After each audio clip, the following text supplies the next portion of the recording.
It is time for us to wake up. We have been sleeping for a long time, so we have not really seen what is going on around in our lives. So we need to wake up. Wake up from the problems that we face, the aspects that we follow, or the delusional thing or the lucid dreams that we are in right now. We have to wake up from that. Because if we do not wake up, you will never see what is the true reality in our lives. Why do not people wake up? Because our minds are imitative, so we don't really wake up. We follow another person, a sage, a guru, even old people's advice we follow. We sometimes take that, we sometimes don't take that. So we do not really wake up. We listen to the other people, their words, and we do not really wake up. When is it the point where you will know how to wake up, or where you will know what to do in your life, so that you can be the decision maker of your own life and see what God has in store for you in your future? Why cannot we not wake up? The process of waking up is very confirming, it's very obeying. Sometimes we do not really ever find ourselves, so we do not wake up. Why do we not find ourselves? Because we are lazy. Sometimes we are tired to find this out. Sometimes you've given up all hope and you've said, no, I do not want to wake up. Because you like your comfort zone. You get out of that comfort zone and see what God has in store for you, then only you can actually wake up. Struggling in conflict does not let you wake up. When a person is in a state of conflict, he really doesn't know what is going on in his life, so he never really wakes up. He does not see the reality of the situation.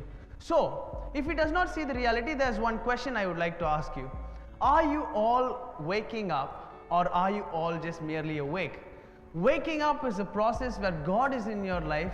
You do not have any resentfulness, you have a clarity and you have a premeditated plan that is going on in your life. So you are woke, or you're waking up. But when you are merely awake, there's resentfulness, there's doubt, there's sorrow even, physically, mentally, and for the body too. We do not really wake up from that. Being awake only lets you see the things that is going around in your life, but never lets you react to it. So people, being awake is nothing.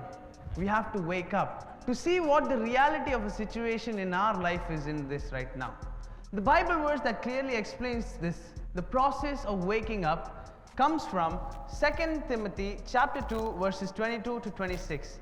Flee the evil desires of youth and pursue righteousness, faith, love and peace, along with those who call out on the Lord out of a pure heart. Out of a pure heart. Don't have anything to do with foolish and stupid arguments, because you know they produce quarrels.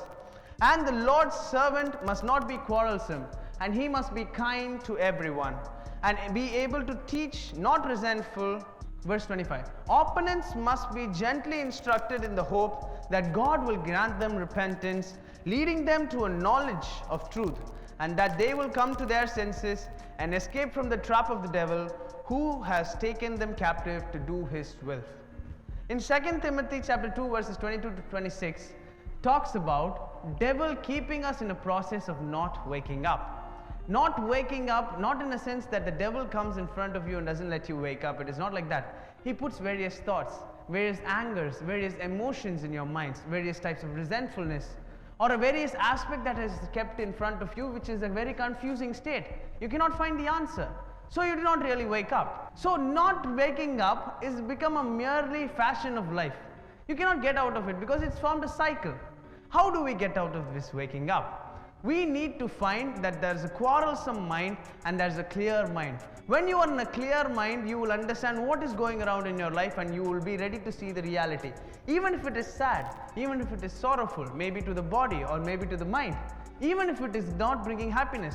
Sometimes waking up might be liberating also. It might give you what God has kept in store for you. Then you would be like, oh, I did not wake up till this time, so I did not know what has been kept for me. But when you woke up, it has been kept for you, it has been given to you. It has been a blessing. That is what we need to understand today. Waking up or not waking up is the issue that has been put in front of us. And if we wake up, if we see what God has in store for us this day and the coming weeks also, we can see the life and the plan is going according to God's will and not to our will. But if we are merely awake, if we are just seeing things around us, we will never really know what is going on around in our life. So we will just be awake. We need to be in a process of waking up. Being woke, people, is the thing that you can do in this life and in the coming life also. Being awake is a person of quarrelsome or tiresome or a sad person. He is the one who's awake because he is lazy. He does not want to leave his comfort zone. Waking up is liberating. Breaking free from that lucid dream is always liberating. There is two types of people in this world, and I'll finish it off with this. Some people who wake up to a calling, and some people who wake up to an alarm. The people who wake up to a calling has no resentfulness, has a clear mind, has confidence, has clarity in their lives. But the people who wake up to an alarm, they follow a mundane cycle. They follow a repetitive process, so they do not really wake up. Which group are we going to be in? This is the day to decide.